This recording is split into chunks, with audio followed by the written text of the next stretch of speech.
welcome back to Mysteries with Pippa. Enough of the jamming. I always feel like I need to jam before I get this done. So today I'm going to be discussing the mysterious disappearance of Brandy Hanna. So let's begin. So Brandy Hanna was a 32-year-old waitress, and she was a waitress at a diner called Alex's. Now this diner was just a local diner, North Charleston, South Carolina. And the last time she was seen was on Friday the 20th of May 2005. She disappeared from her Florida Avenue apartment that night, and she's never been seen since. When Brandy was first born, she initially grew up with extended family members and not her mother, and the reason for this was because her mother had Brandy at a really young age. Eventually, Brandy's mother, Donna, kind of pulled herself together, grew up a little bit and got her own place and took Brandy with her, and they became really close. So Brandy initially started waitressing when she was 16 years old, and she did this just to earn a bit of money while she was going to high school. When she initially did it, she hated it so much because of how shy she was. She was so timid when she first started that she used to hide in the back of the restaurant where the kitchen staff were because she was just too shy, and she would also often avoid customers. But eventually waitressing did bring her out of her shell. She began to love it. She loved it so much that she chose to make it her career. She was described by co-workers as being really bubbly, really friendly, down-to-earth woman, someone you could go to with any of your problems. She became so popular she actually used to bring business in, so customers would come in just purely to be served by her. That's how friendly and polite she was. She was also really quirky. She used to draw it in the back of her ticket book, and she used to draw little sketches for her co-workers and her friends and kind of hand them out, and she was just really quirky. So she was at the diner Alex's for only 3 months before she disappeared, but she'd been waitressing her whole life, obviously waitressing at different restaurants, and her mother Donna was the manager at Alex's, and she had been for 30 years. So on Friday the 20th of May 2005, Brandy had a morning shift and it ended at 2:30 p.m. She decided that she was going to take the weekend off and had booked that off.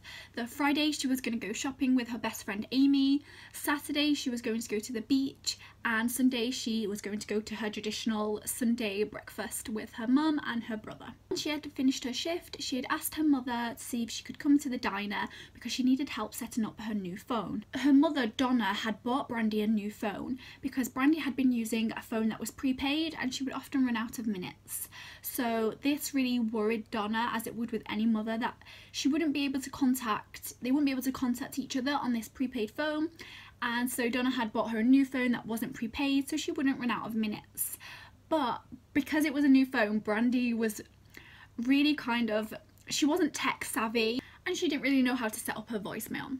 Brandy's mother, Donna, had arrived over to the diner, and she'd done this anyway because she was going to go to do the evening shift. And Brandy's mother, Donna, and Brandy had a little running joke.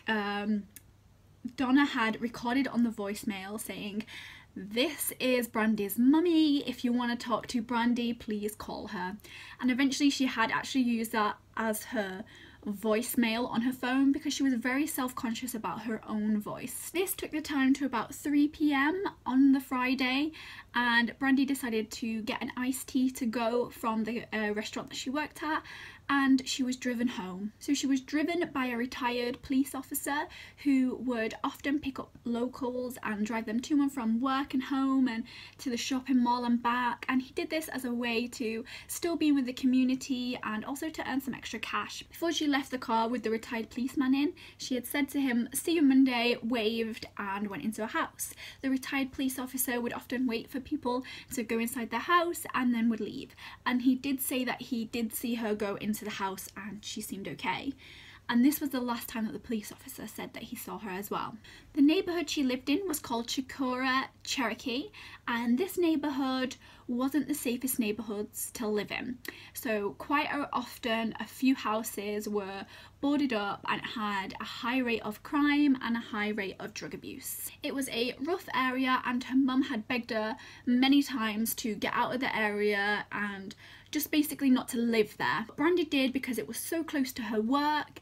It was only a couple of minutes drive, and she'd also just recently moved in with her boyfriend, and he wasn't working at the time, and so they really needed somewhere cheap to live. Before she had been with the boyfriend that she was in the new apartment in Cherokee, she had previously lived with another man, and she had been in a relationship with this man for 6 years, and his name was Ray McAdams. They'd just broken up, and she'd then got with a new man, the man she'd later move on into the apartment with, called Zeke Lanford. Zeke Lanford was actually best friends with Ray McAdams, and the story happened where Ray McAdams and Brandy Hanna were engaged and were living together, and they seemed really happy. But Zeke Lanford was divorcing his wife and had so many issues and was losing his job, and he'd asked Ray if he could live with them. Ray and Brandy had a chat about it and agreed that they would allow Zeke to live there. Zeke had lived there for a period of time, and it became clear that Zeke and Brandy had struck up an affair. They had admitted it to Ray. Ray kicked Zeke out, but said to Brandy that she could stay until she found somewhere new, but she had chosen to leave the same night with Zeke. So she'd only been in this apartment 1 month with Zeke, and he had chose to leave her without warning to go back to his wife and child. She was heartbroken. She'd given up a relationship that she was in for 6 years for someone who she thought that she actually loved, and it turned out this guy just dropped her like a sack of potatoes. So anyway, back to the story. Spent the afternoon in her apartment, and she was a woman who didn't like to go clubbing or drinking a lot, and this is why she reminds me of me so much. She would prefer to snuggle up with a blanket and drink hot chocolate and maybe watch a movie. And so she spent the evening on the sofa with a blanket using her 2 phones. So she had her old prepaid phone and her new one, and she was using them both to pass the time. So she had said, so it is recorded that she had spent about an hour on the phone with Zeke, and they were talking, and they agreed to meet up. After the phone call with Zeke, she then rang her mother and said that she was waiting for her best friend Amy, who worked at a diner but was a different one where she used to work. She was waiting for her to clock off work so they could go shopping together for new swimsuits, because she was going to go swimming the next day. And she also made a passing comment that she thought Zeke might turn up to the house, but that she wasn't 100% sure. For the best friend Amy, her shift had gone over, and so she texted Brandy to let her know that she was going to be running extremely late, because after work she had to go drop some things off at a friend's house, which we later find out to be Ray's house, her ex-boyfriend. And then she said she would have to go home and get changed, and then she would turn up for Brandy. Because Donna, the mother of Brandy, had taken over Brandy's shift, she was then working on the night shift on the Friday. While working the night shift, she said she had a really weird instinctive feeling that every mother has, that something just didn't seem right, and so she called Brandy. She called her on her new phone and there was no answer, and she thought this was weird because Brandy always had her phone with her, whether it was her old one or now her new one, and she couldn't understand why she wasn't answering, and she rang multiple times. But later on it is shown that there was a text message sent from Brandy's phone to Zeke's phone talking about meeting up, but it's weird that she didn't answer the phone to her mother but then sent a text to Zeke. So it is unknown if she was the actual one who sent this text message, but a text message has been sent from Brandy's phone to Zeke's phone talking about meeting up. Zeke then said that he had to cancel at last minute because he had a big job to do that he couldn't turn down because work was scarce as it was, and so he cancelled on her. Amy then clocks off her shift at between 8:30 and 9. She delivers whatever she needs to Ray's house, goes home and get changed, and then goes to the apartment about 10:30 p.m. She knocks on Brandy's apartment and there's no answer. Everything is dark in the apartment apart from the flicker of the TV in the living room, and that's the only light that she can see. She rings Brandy on her old phone and she can hear the phone ringing in the apartment, but it just rings off. So she just assumes that Brandy has fallen asleep and she leaves and goes home. The mum then has an early shift on Saturday morning at Alex's, and she rings continuously and there is no answer from her phone. She then tried to calm herself down and said, oh well, if she's at the beach she wouldn't take her phone anyway because she didn't want to get sand in it or water on it because it was a new phone that she had, and also the old phone, she wouldn't want to ruin that one because she was still using the old one. So she just assumed that she had left the phone in her apartment and had gone off to the beach swimming, and so didn't really think too much of it. It was constantly nagging at her that her daughter wasn't picking up, and she had this really instinctive feeling that she doesn't know where it came from. She said she just described it as a really bad feeling in the pit of her stomach. Once she clocks off after the early shift at Alex's, she goes to the apartment and nobody's there. They then realise that they will wait till Sunday because they always have a traditional breakfast. Sunday comes and goes and Brandy does not turn up to the traditional breakfast, and this worries the mother and brother of Brandy. They then talk to the retired police officer and he says, well, she said, I'll see you Monday. So they all think, well, maybe she's gone somewhere for the weekend, maybe with Zeke, who knows. So they decide to take exactly what she says at face value, the see you Monday, and they decide to give it one extra day to see if she'll talk to anyone or communicate with anyone. Now, Brandy was due to start Monday morning at 7 AM, so Donna had asked Alex's that if she starts, don't ring her, but if she doesn't start, ring her to let her know she's not turned up. This was obviously protocol because Donna was the manager of Alex's diner, but also because it is her daughter and she wants to know if she started work. 7 AM comes and goes and Donna's phone hasn't rang. Donna describes this as such a relief. She realises that she's just been panicking over nothing. Her daughter's turned up to work. She feels a bit stupid, like why would she worry, and she goes on about her morning. So it gets to about 7:30 and she passes her phone and then her heart drops. Her phone wasn't hooked on properly and so it hasn't been charging and the phone had died. She quickly hooked the phone, let it charge and turned on the phone, and there were quite a few voicemails saying that Brandy had not shown up for work. Immediately files a missing persons report and the police don't really do anything. They think she's a 32-year-old woman, she has the right to run away, she has the right to not speak to anyone, so they just think that she's gone away. Donna then checks the apartment with her ex-boyfriend Zeke, so the newest boyfriend that she's had, and nothing seems out of place. After 4 days, the police then open a small investigation and a policeman investigates the apartment. He sees nothing wrong, nothing looks abnormal, and so he quickly closes the case and says, nothing looks suspicious, I'm not going to do anything. This doesn't sit very well with the family of Brandy Hanna, and so her family and friends set up lots of flyers around the town and ask loads of people and try and raise some awareness. 10 days after Hannah goes missing, the apartment that she was living in was a month-by-month lease, which means if she hadn't paid her month's rent, she would be evicted immediately.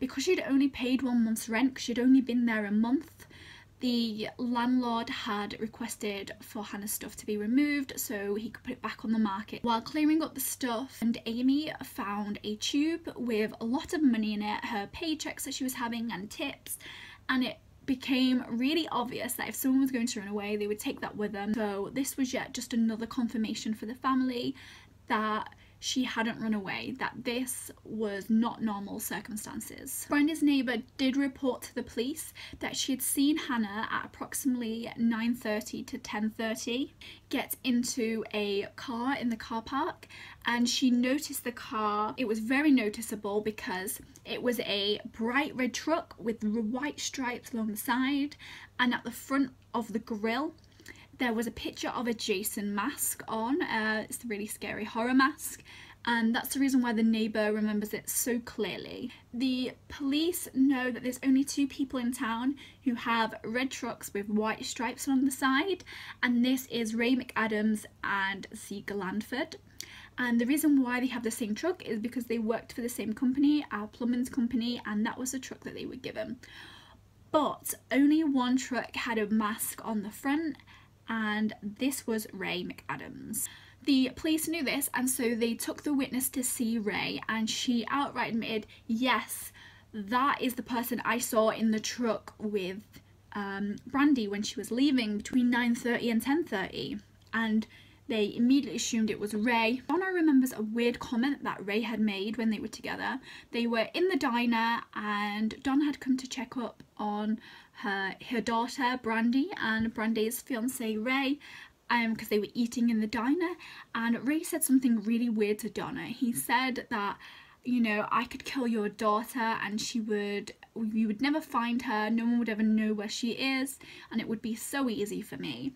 And Donna found this really uneasy. She actually said to his face, you know, that's really inappropriate. Why would you say this to an old lady about her daughter? And walked away. And she just assumed that it was kind of male ego-ness and bravado, kind of just showing off. But looking back, she said she wished she had taken what he said more serious.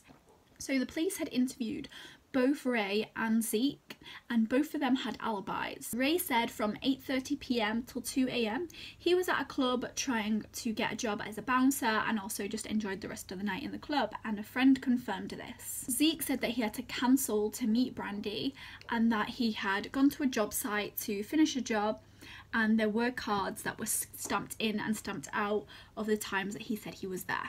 Both men also took a polygraph test, but while it took 2 weeks for Ray to take the test, it took about 3 months for Zeke to take the test. And he was described as very noticeably kind of shaken and nervous and scared, but both of them passed a polygraph test. At this time, it was coming up to about a month since her disappearance, and Donna was really upset because other people were being reported missing and their story was being plastered all over the news and all over newspapers. And so she wrote to a local newspaper and said, you know, why are you reporting all these international cases of people going missing, but you refuse to report about a local girl who's gone missing? The local newspaper did agree. They couldn't understand why they weren't reporting against someone from their own town, and so they plastered a front page news report about the mysterious disappearance of Brandy Hanna. A reward is also offered, but even with the media outlet and this reward, no new leads come in. They also find out on the day that she disappeared, while she was at work, she received a really upsetting phone call. It was a phone call that left her visibly distressed and upset. It wasn't like an angry upset, it was as in a tearful and hurt upset. And what we get from this phone call is that it was either from the wife of Zeke or someone speaking on behalf of the wife of Zeke, and they basically express that that the wife of Zeke has a problem with Brandy, and this really upsets her, but we're not sure who she spoke to on the phone that day. 3 months after the disappearance, an official police investigation is launched. There's no leads, but Zeke shows up to the police investigation and he says something really weird to the police officer and to Donna. He asks them if, you know, can cadaver dogs smell a body if it's covered, and this really spooks kind of the police and spooks Donna, and he's acting so strange that the police actually ask him to leave and to not show up again to another search. A further 7 months pass and there's still no new leads. The people that they believe are suspects, Zeke and Ray, they both have alibis, so there's nothing the police can really do. The mother of Ray McAdams rings Donna and lets her know that Ray has passed away from a fatal heart attack. They then reveal, while re-looking through Ray McAdams' kind of testimony about the night, that there is some conflicting evidence. Amy says that she finishes work and that she drops off some cigarettes at Ray's house between 9 and 9:30 p.m. and then she went to the home of Brandy at 10:30 p.m. but obviously she wasn't there, whereas Ray had said he had been at the club from 8:30 p.m. so there was some conflicting evidence and it was inconsistent. So there was a time overlapped where Ray and Amy were saying Ray was somewhere but he wasn't, so we don't know who to believe. But unfortunately they found this out after Ray had died, and so they couldn't really interview him again. 6 years pass and the case is closed and cold. A police officer takes notice of this investigation and he asks the mother, Donna, if he can reopen the case because he wants to revisit the mysterious disappearance, and she begs him to do so. The police took an interest in the case and they reopened it, and they found some really odd things. So the first thing that they found odd was obviously Ray not saying he was where he says he was. Another thing that they found weird is that they never actually traced the call that took place on the day that Brandy went missing. So the call she had in the diner, which left her visibly upset. And he tried to track it down, but because it was 6 years ago, the phone records had been destroyed. Another thing which he found weird was that the red trucks never had both red trucks was never swept for DNA. And when he tried to find the red trucks, they both mysteriously went missing, and they still don't know to this day where the red trucks are. He also talks to the neighbour again, but what he actually does is he sets photos out for the neighbour and says, you know, who did you see with Brandy that night when you saw her get into the truck with the Jason mask on?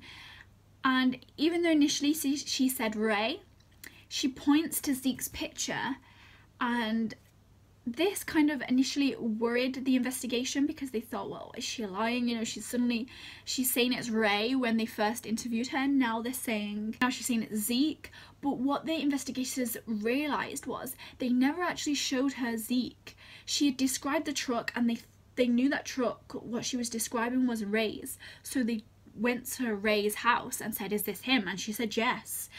But Ray and Zeke look very similar. Because they didn't show Zeke, she was kind of influenced into thinking that it was Ray, and the officers thought so, and she thought the officers were, you know, getting somewhere with it and that they knew the car. Then she's gonna kind of go along and be influenced with that. But by showing the outline of the pictures, she immediately pointed to Zeke. They realised that at the time, 6 years ago, there was an old abandoned Navy base that was kind of the perfect area to dispose of a body. It was kind of a swamp-like old abandoned Navy base. There were alligators in there, and it wasn't somewhere where you wanted to be going near. They waited till the tide went out, so it was really low, and the investigators just started prodding areas to see what they could find, and they actually discovered a new lead. The investigator found a shoe which they think belongs to Brandy, and they do for a number of reasons. The first reason is the shoe they find is for a woman, and the woman's shoe size was 9.5 US size, which is a really big foot for a lady. But as known, Brandy was a very tall individual, and she didn't have big feet, but if you're tall, you're generally going to have bigger feet, and she was a 9.5. But the type of shoe that it was, the type of Nike shoe that it was, you had to buy a size up than what you normally were.